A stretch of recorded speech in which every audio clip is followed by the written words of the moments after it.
Thanks for joining us this Friday, the 29th of August. I'm Sophia Mavridis, a market analyst with Bell Direct, and this is our final reporting season wrap for this August earnings season. Now, so far this reporting season, we saw 282 companies report, 60 beat expectations, 144 met expectations, while 78 missed broker expectations. 42 companies have been upgraded by brokers, while 64 were downgraded. In this final week, we saw some companies experience double-digit share price movements, so let's take a look at those now. Supermarket giant Woolworths, its shares dropped more than 10% following the release of FY25 results, significantly underperforming the broader ASX 200, which gained 0.2%. Now, this sell-off was driven by disappointing financials. While sales rose 3.6% to $69.1 billion and e-commerce jumped 17%, Woolworths saw a 12.6% drop in EBIT and a 17% fall in net profit due to rising operating costs and shrinking margins. Now, the final dividend was also cut by 21%, and early FY 2026 trading shows that Woolworths food sales are growing just 2%, which is well below expectations and far behind Coles' 7% growth, suggesting that Coles is gaining more market share. Coles outperformed Woolworths by maintaining stronger sales momentum and capitalizing on its rivals' cost management issues. Now, while healthcare was one of the worst performing sectors this week, Sigma Healthcare shares rose 7% after reporting strong FY25 results, the first key results since its merger with Chemist Warehouse. Now, net profit surged 40% to $579.1 million, while revenue jumped 82.2% to $6 billion, driven by strong retail sales and cost efficiencies. Chemist Warehouse retail sales grew 14% to $10.3 billion, supported by an 11% like-for-like growth and strong performance in key categories like beauty and vitamins. Now, Sigma also upgraded its cost synergy target from $60 to $100 million over 4 years, with logistics costs per unit down 11% thanks to increased scale. Now, with solid international expansion and strong cash flow, analysts at Bell Potter have upgraded the stock to a hold, reflecting growing confidence in Sigma's long-term potential. Separately, Eagers Automotive, its shares soared in the first half 25 results, outlining a robust first result for FY25, surpassing both revenue and profit expectations. The record revenue surged 19% to $6.5 billion, exceeding the company's full-year target, while underlying EBITDA also hit a high with solid margins, 4.6%. Now, net profit after tax rose 8.8% to $134 million, and the company maintained a strong dividend of 24 cents per share.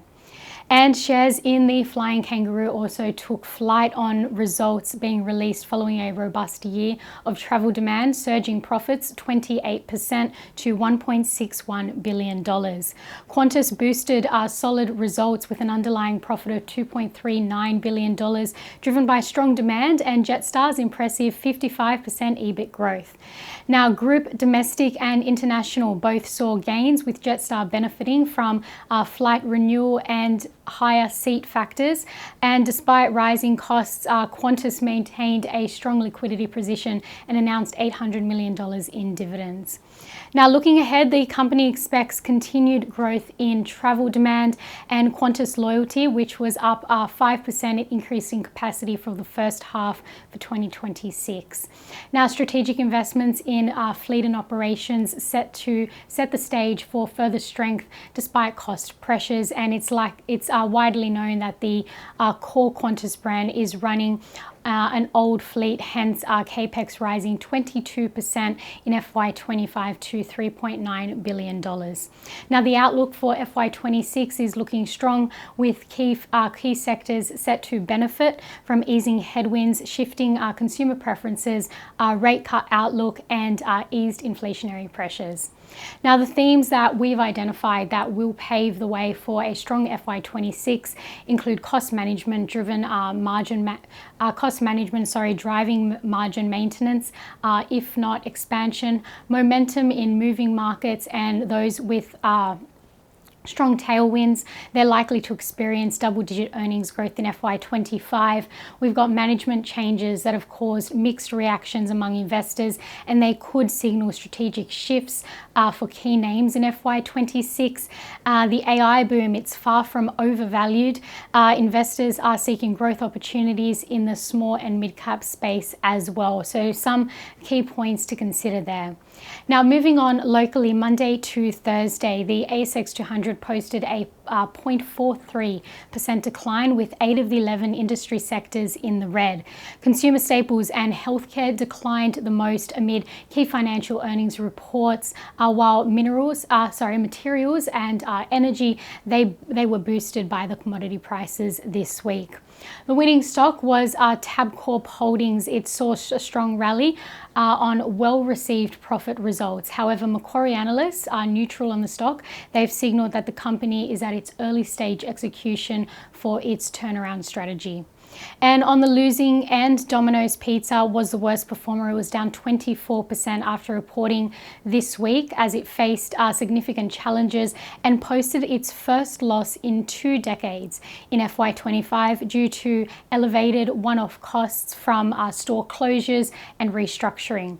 Now, despite meeting profit and revenue expectations with an underlying net profit of $116.9 million, EBIT of $198 million, and network sales of $4.15 billion, the company struggled with weak performance in key markets like Japan and Germany, rising global headwinds and shifting consumer preferences toward healthier options.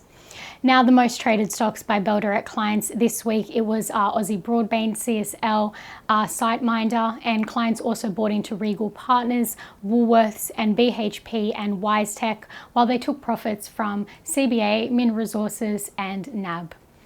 And the most traded ETFs were led by the Vanguard Australian Shares High Yield ETF, the Vanguard Australian Shares ETF, and the iShares S&P 500 ETF.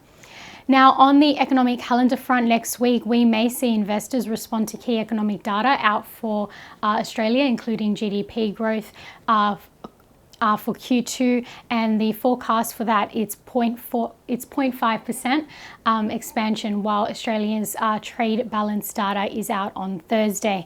Now, overseas key US jobs data and China's latest manufacturing PMI will give insights into the economic stability of the world's 2 largest economies. And that's all for this Friday. Have a wonderful weekend and happy investing.